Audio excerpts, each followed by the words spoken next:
ഞാൻ ഈ കിഡ്നി രോഗികളുമായി ബന്ധപ്പെട്ടിട്ടാണ് അധികം ഇടപെടുന്നത്. ഒരിക്കൽ ആ കാസർഗോഡ് നിന്നൊരു ഭാര്യയും ഭർത്താവും വന്നു. എന്നെ കാണാൻ വന്നിട്ട് ഭർത്താവാണ് രോഗി. എന്നോട് പറഞ്ഞു, അച്ഛോ ഞാൻ അച്ഛനെ കാണാൻ വന്നത് എന്റെ ഭാര്യനെ കൊണ്ടുവന്നുണ്ട്. അച്ഛൻ അവളോടൊന്ന് സംസാരിക്കണം. എന്ത്? അല്ല, എനിക്ക് കിഡ്നി തരാൻ, തനിക്ക് കിഡ്നി തരാൻ തനിക്ക് എന്നോട് പറഞ്ഞോടൂ. എന്താ ഞാൻ പറയണേ? അല്ല ചാച്ച ഒന്ന് പറയച്ചോ, തന്റെ ഭാര്യയോട് തനിക്ക് കിഡ്നി തരാൻ ഞാൻ ഇതിനെ പറയണേ? അല്ല അച്ഛ ഒന്ന് പറയച്ചോ. ഞാൻ വിളിച്ചു. അപ്പോ മോളെ, നിന്റെ ഭർത്താവല്ലേ? അവളിങ്ങനെ ഇരിപ്പുണ്ട്. അപ്പൊ അവൾക്ക് മനസ്സിലായി ഇവിടെ വന്നപ്പോ സംഭവം എന്തിനാണ് അവളെ കൊണ്ടുവന്നിട്ടില്ലെന്ന്. കുറച്ച് കഴിഞ്ഞപ്പോ ഞാൻ പറഞ്ഞു, ഒരു കുഴപ്പമുണ്ടാവില്ല, ഒരു കിഡ്നി കൊടുത്തതേ ഞാൻ നിൽക്കുന്നു കേട്ടാ, ഒരു കുഴപ്പമുണ്ടാവില്ല, പോരെ, ഒരു പ്രശ്നം ഉണ്ടാവില്ല. ഞാൻ എന്നോട് പറഞ്ഞു, ധൈര്യമായിട്ട് കൊടുത്തത് നിന്റെ ഭർത്താവല്ലേ? ഭർത്താവിന്റെ ഗ്രൂപ്പ് ഓ, നിന്റെ ഗ്രൂപ്പ് ഓ, അപ്പൊ നിനക്ക് ഓ. അവളിരിക്കണ ഇരിപ്പ് കണ്ടാലുണ്ടല്ല, അടൂർ ഗോപാലകൃഷ്ണന്റെ സിനിമയിൽ നായിക ഇരിക്കണ പോലെ. അധികം മിണ്ടാൻ പാടില്ല. അടൂർ ഗോപാലകൃഷ്ണന്റെ സിനിമയിൽ നായികമാരധികം വർത്താനം പറയാൻ പാടില്ല. ഞാൻ പറഞ്ഞു, മോളെ നീ ഒന്ന് പറ, തരാന്ന് പറ. ആ ഹൈ എന്തുട്ടത്, അവനൊരു സന്തോഷാവട്ടെ, പറ. ആ കേട്ടപ്പോ തന്നെ എനിക്ക് തോന്നി ഇതൊരു പെശകുള്ള ആയാണല്ല. രണ്ടുപേരും പറഞ്ഞു വിട്ടു. 2 ആഴ്ച കഴിഞ്ഞപ്പോ ആ മനുഷ്യനെ ഫോൺ വിളിച്ചിട്ട് കാറി കരഞ്ഞിട്ട് പറയും, അച്ഛാ അച്ഛന് മുമ്പ് വിളിച്ചിട്ടില്ല അവള് തരാന്ന് പറഞ്ഞത്. അല്ല എന്തത്? അവളെ വീട്ടിൽ പോയി അച്ഛാ, ഇനി അവള് വരില്ലാന്ന്. അതാ പിതാക്കളെ, ഒരസുഖം വരട്ടേട്ടാ, അല്ല പേടിപ്പിക്കല്ല, ഞാൻ പറയണു. ഒരാളെ പേരുണ്ട്, 3500 കിഡ്നി രോഗികളുടെ കഥ എനിക്കറിയാം.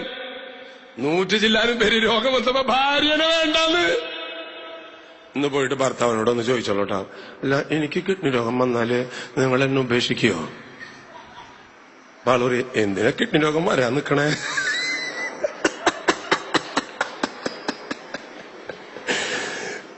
ഭർത്താക്കന്മാരൊന്ന് ചോദിക്ക്, അല്ല ഭാര്യ റോസിലിയെ, എന്തേ എനിക്ക് കിഡ്നി രോഗം വന്നാല് നീ കിഡ്നി തരില്ലടി? ചട്നി വേണേ തരാം, കിഡ്നി തരാൻ പറ്റില്ല. പാവപ്പെട്ട വീട്ടിൽ നിന്നൊരു കുട്ടീനെ കല്യാണം കഴിച്ചിട്ട് ഒരുത്ത ദുബായി പോയി. ദുബായി ചെന്നപ്പോ കേട്ട കഥ, അവരുടെ ബന്ധുക്കൾ എന്റെ അടുത്ത് വന്നിട്ടുണ്ടായിരുന്നു. അവനോട് പെൺകുട്ടീനെ സ്നേഹമായി. അവൻ എത്ര വർഷം പെൺകുട്ടീനെ പിന്നാലെ നടന്നിട്ട് അന്നേരം കുട്ടീനെ കിട്ടിയത് കിട്ടാൻ വേണ്ടിയിട്ട് എന്തൊരാഗ്രഹം. തുളസിയെ തുളസിയെ തുളസിയെ തുളസിയെ 8 വർഷം കഴിഞ്ഞിട്ടൊക്കെ ചിലർക്ക് കിട്ടുള്ളൂ. പിന്നാലെ നടന്ന് അവിടെ നോക്കി ഇവിടെ നോക്കി എന്തോ ഒരു കഷ്ടപ്പെട്ടിട്ട് ഇതിനെ കിട്ടണമെങ്കിൽ എന്നറിയാ. കെട്ടിയപ്പോ തന്നെ കെട്ടിയപ്പോഴാണ് സന്തോഷമായിരുന്നു. അങ്ങനെ 8 വർഷം തുളസീനെ കിട്ടാൻ വേണ്ടി നടന്ന ചെറുപ്പക്കാരനെ എനിക്കറിയാം. കെട്ടിക്കഴിഞ്ഞപ്പോ എങ്ങനെ തുളസീനെ കെട്ടിയിട്ട് പെട്ടച്ചോ? പെട്ട അതിനേക്കാളും നല്ലത് എത്ര പെണ്ണുങ്ങൾ ഇപ്പൊ ഞാൻ കാണുന്നത്. ഇത് അതുവരെ ഞാൻ ഒറ്റ പെണ്ണിനെ മാത്രം നന്നായി കണ്ടിട്ടുണ്ടായിരുന്നുള്ളൂ. കെട്ടിക്കഴിഞ്ഞപ്പോ ബാക്കിയുള്ളവർക്കൊക്കെ സൗന്ദര്യം, ഇവൾക്ക് സൗന്ദര്യം ഇല്ല. അങ്ങനെയാണ് കെട്ടണ വരെ ഇവള് ഇത്ര സുന്ദരിയായിരുന്നു അറിയച്ചോ. അത് ചില ആൾക്കാർക്ക് അങ്ങനെ ഒരു ചെറിയൊരു മിസ്റ്റേക്ക് ഉണ്ട് കേട്ടോ. ലോങ് സൈഡിൽ നല്ല സൗന്ദര്യ, അടുത്ത് വരുമ്പോ ഭംഗിയില്ല. അത് എപ്പോഴാ അറിയണേ? അവിടെ നിങ്ങൾ വളരെ അടുത്ത് കണ്ടിട്ട് മതിയിട്ട കല്യാണം കഴിക്കും. ലോങ് സൈഡിൽ ചിലർക്ക് ഭയങ്കര ബ്യൂട്ടിയാ. അങ്ങനെ ലോങ് സൈഡിൽ ഭയങ്കര ബ്യൂട്ടി, അകലെ നിൽക്കുമ്പോ നല്ല ഭംഗി കാണാൻ. അടുത്തൊരു ഇവിടെ ആകെ കുത്തും കൊതൊക്കെയുള്ള. അത് ശരി, നമ്മളിതൊന്നും അറിഞ്ഞിട്ടുണ്ടായിരുന്നില്ലട്ടാ. അങ്ങനെ അവന് ദുബായി പോയി. ഇവനൊക്കെ ഈ പെണ്ണിനെ കെട്ടിയിട്ട് വീട്ടുകാരൊക്കെ എതിർത്തു. ഞാൻ ഇവളെ കെട്ടുള്ളൂ. അപ്പൊ അവൻ പറഞ്ഞു, പാവപ്പെട്ട വീട്ടിലത്തെ കുട്ടിയാണ്, അതുകൊണ്ടാണ് ഞാൻ അവളെ കെട്ടണത്. ആയിക്കോട്ടെ. അപ്പം പറഞ്ഞു, നീയെ കെട്ടിക്കോ. ഒരു കാര്യമുണ്ട്, നിന്റെ അവളുടെ ഒരു 10 പൈസ നമ്മുടെ വീട്ടിലേക്ക് വേണ്ട കേട്ടാ, കൊണ്ടൊക്കെ നീ സുഖമായിട്ട് അങ്ങോട്ട് ജീവിച്ചാ മതി, വേറെ ഒന്നും കേൾക്കണ്ട. അപ്പനമ്മയ്ക്കും പോയി. ഗൾഫിൽ വെച്ച് 2.5 വർഷം കഴിഞ്ഞു. അവനൊരു വയറ്റിൽ വേദന. ആശുപത്രിയില് ഗൾഫില് ദുബായില് ടെസ്റ്റ് ചെയ്ത് പറഞ്ഞു, 2 കിഡ്നി പോയിട്ട് കുറച്ച് നാളുകളായില്ല മോനെ. 2 കിഡ്നി പോയിട്ട് കുറെ നാളുകളായി. ഈ വാർത്തയൊക്കെ അറിഞ്ഞു. അപ്പൊ നാട്ടുകാരെല്ലാവരും വീട്ടുകാരെല്ലാവരും എന്താ വിചാരിക്കുക? നിങ്ങളുടെ വിചാരം എന്തായിരിക്കും? അല്ല, പാവപ്പെട്ട വീട്ടിലത്തെ കുട്ടിയുണ്ടല്ലോ. ഏത്? ആ പാവപ്പെട്ട വീട്ടിലത്തെ കുട്ടിയുണ്ടല്ലോ. ഏത്? അല്ല, ആ പാവപ്പെട്ട വീട്ടിലത്തെ കുട്ടിയുണ്ടല്ലോ. മനസ്സിലായില്ല? അതല്ല നമ്മുടെ എല്ലാവരും വിചാരിക്കുക. അത് പാവപ്പെട്ട വീട്ടിലത്തെ കുട്ടീനെ അവള് പൊക്കി കൊണ്ടുപോയിട്ടുള്ള ദുബായിലിട്ടിട്ട് എന്തെല്ലാം സുഖങ്ങളും സൗകര്യവും അവൾക്ക് കൊടുത്ത് ആ പാവപ്പെട്ട വീട്ടിലത്തെ കുട്ടിയുണ്ടല്ലോ. എല്ലാവരും വട്ടം കൂടിയിട്ട്, അപ്പോ നിന്റെ ഭർത്താവിനിങ്ങനെ കിഡ്നിക്ക് അസുഖമാണോ? അപ്പോ നിന്റെ കിഡ്നി കൊടുത്താൽ അവനെ നിന്റോടൊപ്പം കുറെ കാലം ജീവിക്കാം. അല്ല, അതിപ്പോ ഞാൻ അങ്ങനെ കൊടുത്തു കഴിഞ്ഞാല് എന്റെ കുട്ടികളെ നോക്കാനൊക്കെ എനിക്ക് പ്രയാസാവും. ആൾക്കാര് ചോദിച്ചു, ഏത് കുട്ടികള്? അവൾ കുട്ടികൾ ഉണ്ടായിട്ടില്ല, ഇവിടെ കുട്ടികളെ നോക്കാൻ പ്രയാസാവുന്ന്. അപ്പൊ ആൾക്കാർ ഏത് കുട്ടികള്? അല്ല, ഇതിപ്പോ ഞാനിപ്പോ കൊടുത്ത അധികം നാളുണ്ടാവില്ലേ, കഴിഞ്ഞ് എനിക്ക് വേറെ കല്യാണം കഴിക്കേണ്ടി വരും. അപ്പൊ എനിക്ക് കുട്ടികളുണ്ടാവും. ആ കുട്ടികളെ ബുദ്ധി വേണം, ബുദ്ധി. രണ്ട് കൽപ്പിച്ച് ഒരു തീരുമാനം എടുക്കുക. നിങ്ങൾ എന്ത് മനുഷ്യന് നിങ്ങളൊക്കെ? ബുദ്ധി വേണം, ബുദ്ധി. ഇത് ചിലർക്ക് ഇഷ്ടപ്പെട്ടിട്ട് ഇത് കേട്ടപ്പോ നല്ല കാര്യം അച്ഛൻ പറഞ്ഞു. ഇതുവരെ പറഞ്ഞൊക്കെ അവിടെ ഇരിക്കട്ടെ. ഇത് നല്ലൊരു ഐഡിയ. ബുദ്ധിപൂർവ്വം നമ്മൾ കാര്യങ്ങൾ ചെയ്യണം. പാവപ്പെട്ട വീട്ടിൽ നിന്ന് കല്യാണം കഴിച്ചു കൊണ്ടുപോയത് അവന് സ്നേഹം കൊണ്ടാണ് കേട്ടോ. അവളുടെ കുട്ടികളെ നോക്കണമെന്ന് ഇപ്പോഴും. എന്നിട്ടും ആ ചെറുക്കൻ ഇപ്പോഴും ആ പെണ്ണിന്റെ കൂടെ ജീവിക്കുക. സഹോദരങ്ങളെ, നമ്മളിവിടെ വന്ന് വചനം കേട്ട് പോവല്ലേ? കർത്താവ് ചോദിക്കുന്നു, ഞാൻ നിങ്ങളെ സ്നേഹിച്ചു. എന്തിന് സ്നേഹിച്ചു? അവസാനം വരെ നിങ്ങളെ സ്നേഹിച്ചു. എന്നെ കണ്ട് പഠിക്കാൻ ഞാൻ നിങ്ങളോട് പറഞ്ഞു. നിങ്ങള് എന്താ പ്രിയമുള്ളവരെ പഠിച്ചത്? ഈ കുട്ടികൾ ഉണ്ടാകണ ഈ കിഡ്നി രോഗവുമായി ബന്ധപ്പെട്ട കേസുകൾ വരുമ്പോഴാണ് ചില നഗ്ന സത്യങ്ങളൊക്കെ ഞാൻ മനസ്സിലാക്കും. മനുഷ്യരുടെ ഉള്ളിലെ ആ സ്നേഹത്തിന്റെ നിറം മനസ്സിലാവണത്. ഒരു മസ്കറ്റില്, ഞാൻ കുവൈറ്റിലായിരിക്കുമ്പോഴാണ് അച്ഛൻ, ഞങ്ങൾ മസ്കറ്റിൽ ഒരു സഹോദരിന്റെ അച്ഛൻ, അവളുടെ ഭർത്താവ് കിഡ്നി പേഷ്യന്റ് ആണ്. അപ്പോ അച്ഛനൊന്ന് കണക്ട് ചെയ്തോളൂ. അപ്പൊ ഞാൻ ചോദിച്ചു, ഹലോ ആരാ? എന്നെ പേര് പറഞ്ഞു. ഭർത്താവ് കൊച്ചിയിലുണ്ട് അച്ഛാ, കിഡ്നി പേഷ്യന്റ് ആണ്. ഞാനിവിടെ നേഴ്സാണ്. അപ്പോ അദ്ദേഹത്തിന് കിഡ്നി വേണം. അപ്പോ അത് എന്ത് നീ ടൂറിട്ടണേ? കിഡ്നിയല്ലേ വേണ്ടത്? അതെ. നിനക്ക് കിഡ്നിയുള്ള ആളല്ലേ? കിഡ്നി ഇല്ലാത്ത മനുഷ്യർ ഈ ലോകത്തില്ല. അപ്പൊ നീ അങ്ങോട്ട് കിഡ്നി കൊടുക്ക. അല്ല, അത് ഞാൻ കൊടുക്കായിരുന്നു വെച്ചാ. കൊടുത്തൂടെ അങ്ങട്. അല്ല, എന്റെ ഗ്രൂപ്പ് വേറെയാ. അയ്യോ, ഞാൻ ഗ്രൂപ്പ് വേറെ അല്ലെങ്കിൽ കൊടുക്കുമായിരുന്നല്ലേ? പിന്നെ സത്യം പറയേ, നീ കൊടുക്കച്ചാ? നിന്റെ ഗ്രൂപ്പ് ഏതാ? എന്റെ ഗ്രൂപ്പ് ഓയാണച്ചാ, ഭർത്താവിന്റെ ബി ആണച്ചാ. ഓ, അപ്പൊ ബുദ്ധിമുട്ടായില്ലേ? ശരി, ഞാൻ നിന്നോടൊരു സത്യം ഞാൻ പറയട്ടെ. എന്താണ്? ഓ ഗ്രൂപ്പുകാർക്ക് ലോകത്തിൽ ആർക്ക് വേണമെങ്കിൽ കൊടുക്കാൻ മോളെ. എന്റെ ഓയാണ്, ഞാൻ കൊടുത്തത് ഏകാരനാണ്. അല്ല, എനിക്ക് തണ്ടൽ വേദനയുണ്ട്. ഇപ്പൊ വന്നതാണോ? എന്തോര കള്ളത്തരങ്ങളാ പ്രിയമുള്ളവരെ നമ്മുടെ ഉള്ളിലെ സ്നേഹത്തിന്. ആ സമയത്ത് അവൾക്കൊരു തണ്ടൽ വേദന വന്നു. തണ്ടൽ വേദനയൊക്കെ ഡോക്ടർമാർ പരിശോധിക്കട്ടെ. അല്ല എന്നെ അത് നീ എന്ത് കിടന്ന് വിഷമിക്കണേ? ഞങ്ങളുടെ വീട്ടില് വേറെ ആൾക്കാരൊന്നും ഇല്ല, എല്ലാവർക്കും രോഗമാണ് അച്ഛൻ. ഞങ്ങൾക്ക് കിഡ്നി കൊടുക്കാൻ ആളില്ല, എല്ലാവർക്കും രോഗമാണ്. അപ്പൊ ഞാൻ പറഞ്ഞു, നിനക്ക് മോളില്ലേ? എത്ര വയസ്സായി? 22 വയസ്സായി. അവളുടെ കല്യാണം ആലോചിക്കുന്നുണ്ടോ? കല്യാണത്തിന് ചെറുക്കം പെണ്ണിനെ കാണാൻ വരില്ലേ?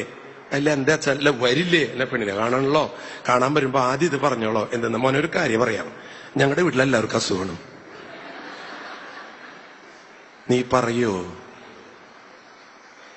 പ്രിയമുള്ളവരെ, നമ്മൾ ആരാ മോൻ? നമ്മൾ മോൻ? എല്ലാ അടവും നമ്മുടെ കയ്യിലുണ്ട്. ഇതൊക്കെ പറയുകയും നമ്മുടെ അടവുകളൊക്കെ തമ്പുരാൻ അറിയില്ലേ? പറ്റിക്കാൻ പറ്റില്ല കേട്ട തമ്പുരാന്. നമ്മുടെ കാര്യങ്ങൾ നടക്കണം. ഒരു ദിവസം ഒരു പള്ളിയിൽ ഒരു കുട്ടി വന്നിട്ട് ആൾക്കാർ കൈ പിടിച്ച് ഭയങ്കര പ്രാർത്ഥന. അപ്പൊ അച്ഛൻ പള്ളിയിലെ മെഡലിൽ നോക്കുമ്പോ ഭയങ്കര പ്രാർത്ഥന. പള്ളിയിൽ പതിവില്ല അങ്ങനെ ആരും വന്ന് ഉച്ചയ്ക്ക് പ്രാർത്ഥിക്കുന്നത്. നോക്കിയപ്പോ ഒരു കുട്ടി പരീക്ഷ കഴിഞ്ഞ് വന്നിട്ട് പ്രാർത്ഥിക്കുക. സാധാരണ പരീക്ഷയ്ക്ക് മുമ്പാണ് പ്രാർത്ഥിക്കാറ് കുട്ടികൾ. ഈ കുട്ടി പരീക്ഷ കഴിഞ്ഞു വന്നിട്ട് പ്രാർത്ഥിക്കണേ. കുട്ടി ഉറക്കെ പ്രാർത്ഥിക്കണം, യേശുവേ സോദര യേശുവേ, ഇന്ത്യയുടെ തലസ്ഥാനം ബോംബെയാക്കണം, ഇന്ത്യയുടെ തലസ്ഥാനം ബോംബെയാക്കണം, ഇന്ത്യയുടെ തലസ്ഥാനം. അപ്പൊ അച്ഛൻ അത് കേട്ടിട്ട് ഇങ്ങോട്ട് ഇങ്ങനെ ഒരു പ്രാർത്ഥന ഇതുവരെ ആദ്യമായിട്ട് കേൾക്കണതാ. ഇന്ത്യയുടെ തലസ്ഥാനം പലതും കേട്ടിട്ടുണ്ട് ചങ്ങാതി. ആ കുട്ടി കൊട്ടേഷൻ വെച്ചിട്ടാ പറയണേ, മനുഷ്യന് അസാധ്യമായത് ദൈവത്തിന് സാധ്യമാണ്. കൊട്ടേഷൻ പറഞ്ഞു, ഇന്ത്യയുടെ തലസ്ഥാനം ബോംബെയാക്കണേ, മനുഷ്യന് അസാധ്യമായത് ദൈവത്തിന്.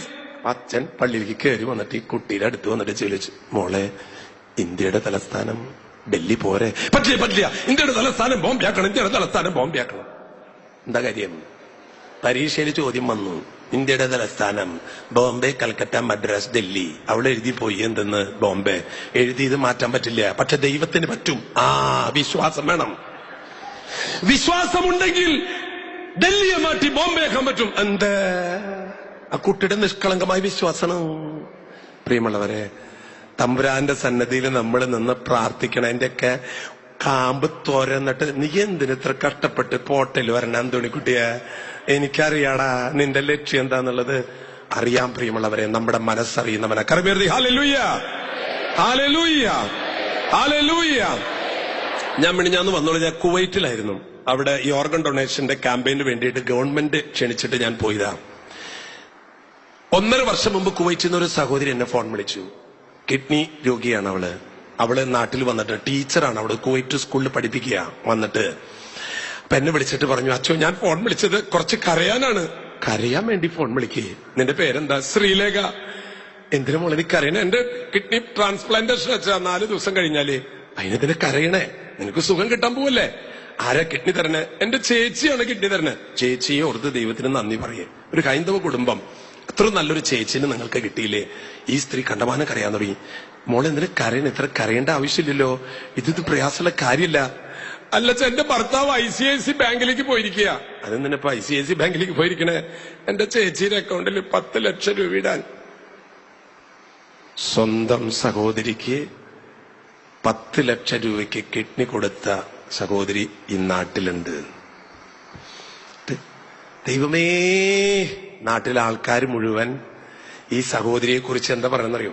സമ്മതിക്കണം കേട്ടോ, എന്നാലും സ്വന്തം അനുജത്തിക്ക് ഇങ്ങനെ കിഡ്നിയൊക്കെ കൊടുത്തില്ലേ, വലിയൊരു കാര്യമില്ലേ ചെയ്തത് എന്ന് നാട്ടില് മുഴുവൻ പറയുമ്പോ ഈ പെൺകുട്ടിക്ക് അത് തലയിൽ കയറിയിട്ട്, ഞാൻ എന്നിട്ട് കോഴിക്കോട് വീട്ടിൽ പോയി മെലിഞ്ഞ് ശോഷിച്ചു. കാരണം ഇതിന് മാനസികമായിട്ട് ഇത് താങ്ങാൻ പറ്റണില്ല. കാരണം നാട്ടിൽ മുഴുവൻ ആൾക്കാർ എന്താ പറയുന്നത്? സ്വന്തം അനുജത്തിക്ക് കിഡ്നി കൊടുത്തവൾ പക്ഷെ 10 ലക്ഷം രൂപ വാങ്ങിച്ചു എന്ന് ഇവൾക്ക് പറയാൻ പറ്റുമോ? പറയാൻ പറ്റില്ല. ഞാൻ കുവൈറ്റിൽ ചെന്നിട്ട് എനിക്ക് അറിയില്ലായിരുന്നു. ഞാൻ അവിടെ ചെന്നിട്ട് ഇത് പ്രസംഗിക്കുമ്പോ ഈ സ്ത്രീയും ഭർത്താവും അവിടെ ഇരിപ്പുണ്ട്. എനിക്കറിയില്ല, ഇവരെന്റെ മുഖത്ത് നോക്കി ചിരിക്കുന്നുണ്ട്. കഴിഞ്ഞു വന്നപ്പോ അച്ചോ ഞങ്ങൾ ഇവിടെ ഉണ്ട്. എനിക്ക് തിരിച്ചറിയാൻ പറ്റില്ല. ആ സ്ത്രീ ടോട്ടലി മാറിയിരിക്കുന്നു. 6 മാസം കൊണ്ട് അത് ഞാൻ വന്ന് ചെന്ന് പ്രാർത്ഥിച്ച് ഞാൻ പറഞ്ഞു, എല്ലാം മറക്കുമോളെ, നിന്റെ ചേച്ചി ചെയ്തൊക്കെ നീ മറക്ക്, അത് ഓർമ്മയിൽ വെക്കല്ലേ. ദൈവം നിനക്കൊരു ജീവിതം നൽകിയില്ലേ. ആ കുട്ടി അത് സ്വീകരിച്ചു. ഇന്നവളൊരു പുതിയ വ്യക്തിയായി ഹാപ്പി ആയിട്ട് ചെയ്യും. ആ വീട്ടിൽ പോയിട്ട് ഞാൻ പറയണത്, 4 ദിവസം അവളുടെ വീട്ടിലായിരുന്നു ഞാൻ. സഹോദരങ്ങളെ, ധാരാളം പേര് നമ്മളെ ചതിക്കാം, ദ്രോഹിക്കാം, വഞ്ചിക്കാം.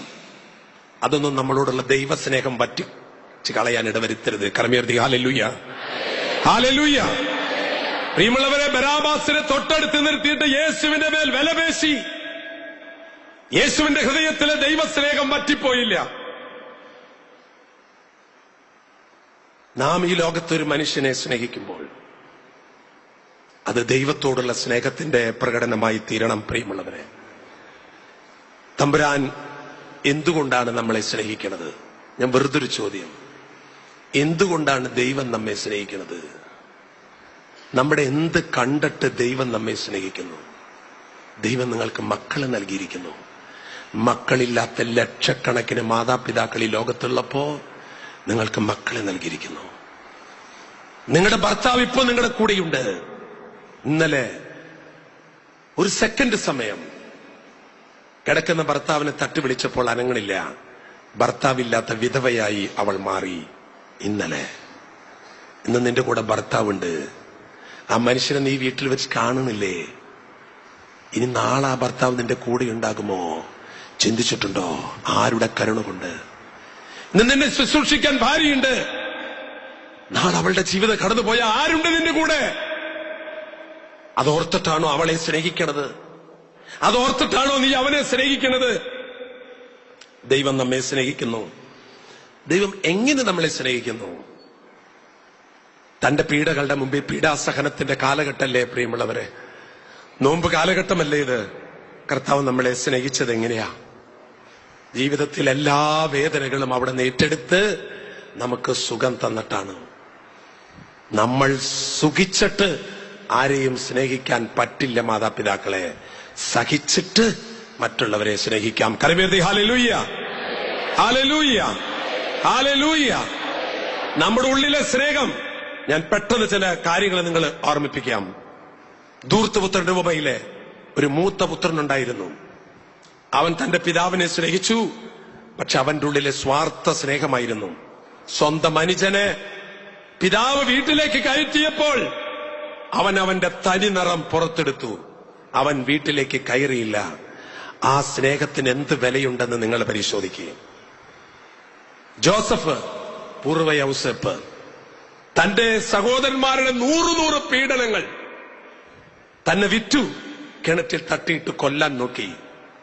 തിരിച്ച് ആ സഹോദരന്മാർ ജോസഫിന്റെ അടുത്ത് ചെന്നപ്പോ ജോസഫ് അവരെ കെട്ടിപ്പിടിച്ചിട്ട് പറഞ്ഞു, നിങ്ങൾ എനിക്ക് ദ്രോഹം ചെയ്തു, തെറ്റ് ചെയ്തു.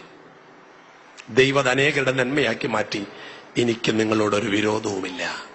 ഒന്ന് പറഞ്ഞു നോക്കൂ സഹോദരങ്ങളെ, വിരോധമില്ലെന്ന്. ഒന്ന് പറഞ്ഞു നോക്ക്. വിരോധമുണ്ടോ? ഒന്ന് പറ. വിരോധമില്ല എന്ന് പറഞ്ഞേ. വിരോധമില്ല എന്ന് പറഞ്ഞേ. ആരോടാണെന്ന് എന്നോട് പറയണ്ട. മനസ്സിലായില്ലേ? എനിക്കൊരു വിരോധമില്ല. പ്രിയമുള്ളവരെ, നമ്മുടെ മനസ്സ് ദൈവത്തിന്റെ സ്നേഹത്തിന്റെ അൾത്താരയാകണം. പരിശുദ്ധ കുർബാന കൈകളിൽ സ്വീകരിച്ച ഹൃദയത്തിൽ ഉൾക്കൊള്ളുമ്പോ ആ യേശുവിന്റെ ഹൃദയം തുടിക്കുന്നത് പോലെ തുടിക്കണം. പ്രിയമുള്ളവരെ, അപരന് വേണ്ടി, അതെന്റെ മക്കൾക്ക് വേണ്ടി എന്ന് മാത്രം ഒതുക്കരുത്. മക്കൾക്ക് വേണ്ടി നിങ്ങൾ എന്തെങ്കിലും ചെയ്യുന്നുണ്ടെങ്കിൽ അത് ചാരിറ്റിയാണെന്നോ നന്മയാണെന്നോ കരുതണ്ട, അത് കടമയാണ്. നമ്മുടെ മാതാപിതാക്കൾ നമുക്ക് വേണ്ടി ചെയ്തതിന് പകരം നമ്മൾ മക്കൾക്ക് വേണ്ടി ചെയ്തു കൊടുക്കുന്നു. അതിൽ പുണ്യമില്ല. പുണ്യം അപ്പുറത്താണ്. നിന്റെ മക്കളല്ലാത്ത ലോകത്തിൽ ഏത് മനുഷ്യർക്ക് നീ ചെയ്തു കൊടുക്കുന്നുവോ അതാണ് തമ്പുരാൻ കുറിച്ചു വെക്കുക. ഒരു ധനവാന്റെ കഥ കൂടെ പറഞ്ഞ് കർത്താവിന്റെ സന്നദ്ധിയിൽ എന്റെ ഹൃദയത്തിൽ കർത്താവിന്റെ ഒരു ചോദ്യം വന്നാൽ ഞാൻ എങ്ങനെ ഉത്തരം പറയുമെന്ന് ഇന്നത്തെ ദിവസം ചിന്തിച്ചോളോ. മരിക്കലോ പ്രിയമുള്ളവരെ, നമ്മൾ ഈ ചോദ്യം വരും, നീ ഈ ലോകത്തെന്നെ സ്നേഹിച്ചുവോ? ഇപ്പോഴേ പറയാൻ പറ്റണം പ്രിയമുള്ളവരെ. തെളിവുകൾ ഉണ്ടാകണം, പറച്ചിലല്ല, പ്രവൃത്തി കൊണ്ട്. ഒരു ധനവാൻ വലിയൊരു കച്ചവടം തുടങ്ങി. അദ്ദേഹം ഒരു കൂട്ടുകാരനും കൂടിയിട്ട് കച്ചവടം തുടങ്ങി.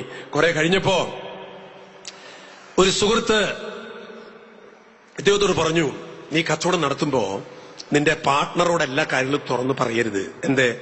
എല്ലാം തുറന്നു പറഞ്ഞാൽ ചെയ്യണ കച്ചവടത്തിന്റെ ഒക്കെ കമ്മീഷൻ അവനും കൂടി പകുതി കൊടുക്കേണ്ടി വരും.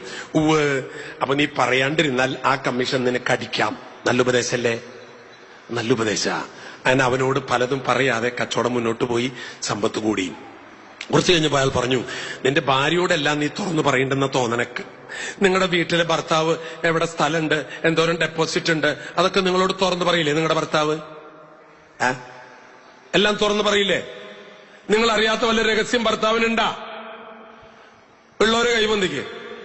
ആരുമില്ല. ഉണ്ടാ? നല്ല ഇതാണ് വേണ്ടത്, തുറന്നു പറയണം. പക്ഷേ പറഞ്ഞു, നീ തുറന്നു പറയില്ലേ, കച്ചവടത്തിന്റെ കാര്യങ്ങളാ, അത് അവളൊന്നും അറിയിക്കേണ്ട ആവശ്യമില്ല. അയാൾ ഭർത്താവിനോട് ഭാര്യയോട് പറയാണ്ടായി. കുറെ കഴിഞ്ഞപ്പോ ഇയാൾ പറഞ്ഞു, മക്കളോട് നീ തുറന്നു പറയണ്ട, മക്കളൊക്കെ പ്രായപൂർത്തിയാവണല്ലോ. പറഞ്ഞില്ല. ധാരാളം സമ്പത്തുണ്ടായി. ഒരു ദിവസം ഇയാളെ കാണാനില്ല. ആൾക്കാരൊക്കെ അന്വേഷിക്കാൻ തുടങ്ങി. പോലീസിന് കൊടുത്ത് പരാതി, ഇയാൾ കാണാനില്ല. 1 വർഷം 2 വർഷം 10 വർഷം ഇയാളെ കാണാനില്ല. ഇയാൾ എവിടെ പോയി മരിച്ചു എന്നുള്ളത് ഡിക്ലെയർ ആയി. കച്ചവടത്തിലെ പാർട്ട്ണർക്ക് എല്ലാം കിട്ടി. കിട്ടിയതൊക്കെ വിറ്റ് വലിയ കൊട്ടാരം പോലത്തെ വീടൊക്കെ വിറ്റ് ഈ ഭാര്യ മക്കൾ വേറെ സ്ഥലത്തേക്ക് പോയി. ഈ വീട് ഒരാൾ വാങ്ങിച്ചു. ഒരു ദിവസം ഈ വീട്ടിലെ പുതിയ വീട്ടുകാരെ, ആ വീട്ടിൽ കാർപ്പറ്റൊക്കെ ഉണ്ട്. ഒരു ചവിട്ടി, വലിയ ചവിട്ടി, മുഴുവൻ കാർപ്പറ്റാ. അത് മുഷിയും. അത് മാറ്റാൻ വേണ്ടി ഈ കാർപ്പറ്റ് എടുത്തപ്പോ ഈ കാർപ്പറ്റിന്റെ അടിയിൽ ഒരു വാതില്. ഇതിന്റെ അകത്ത് വാതിലാ. തുറന്നപ്പോ അതിന്റെ അടിയില് അറ. അങ്ങനെ ചില വീടുകളിലൊക്കെ അറയുണ്ട് കേട്ടാ. എന്നോട് വിഷമം തോന്നരുത്, ഞാൻ പറഞ്ഞെന്ന് മാത്രമേ ഉള്ളൂട്ടാ.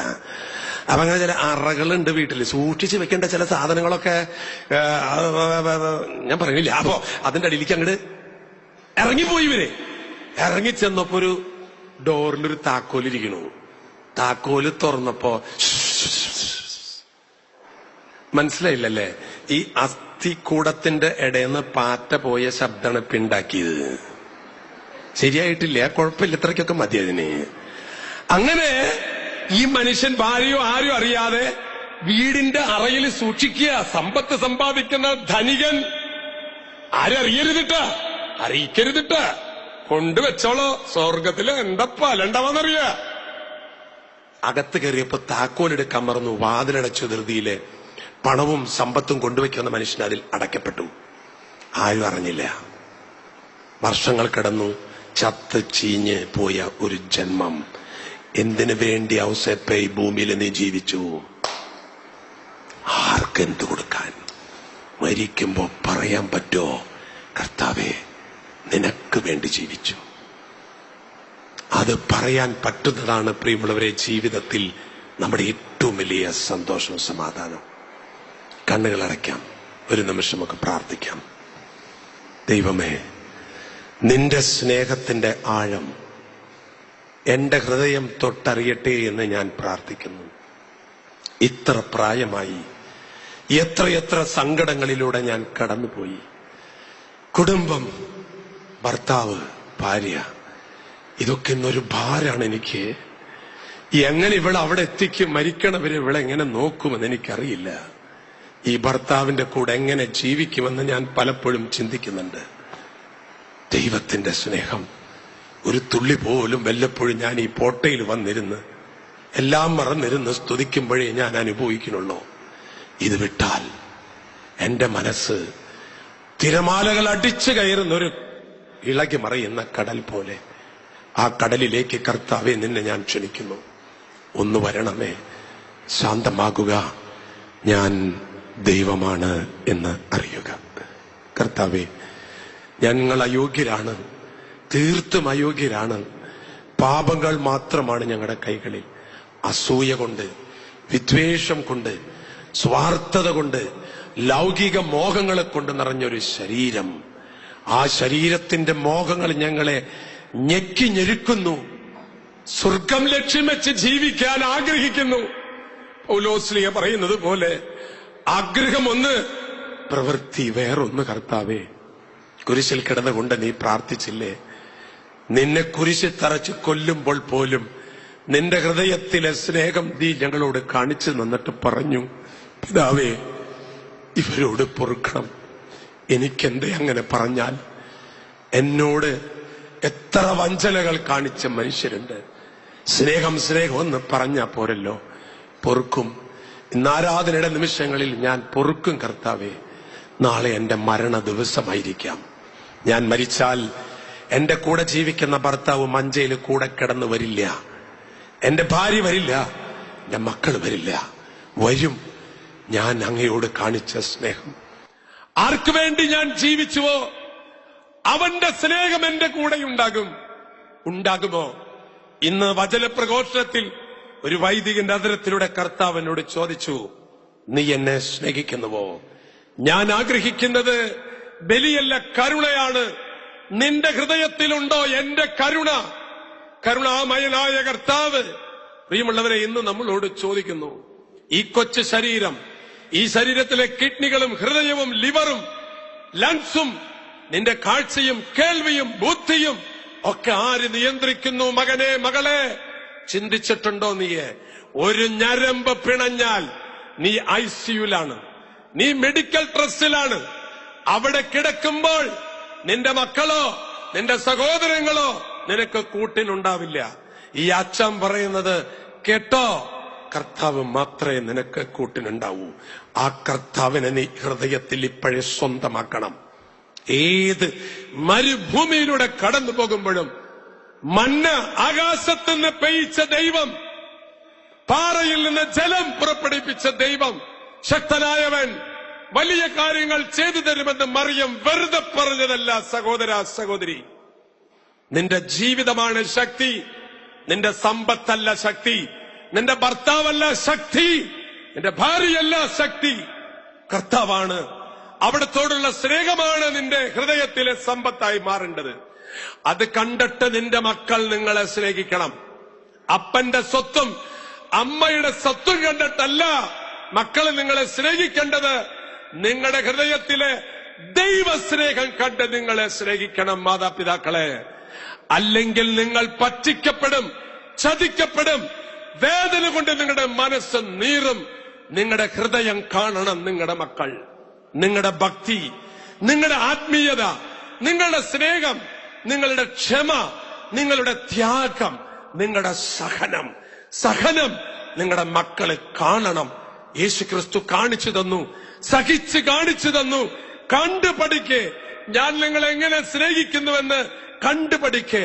പഠിക്കണം പ്രിയമുള്ളവരെ, എന്നിട്ട് സഹിക്കണം. കരമുയർത്ത്. സഹിക്കാൻ ആഗ്രഹമുള്ളവരൊക്കെ കരമുയർത്ത്. സഹിക്കാൻ, സുഖിക്കാനല്ലാട്ടാ, സ്തുതിക്കാൻ നമുക്ക്. Hallelujah, hallelujah, hallelujah, hallelujah.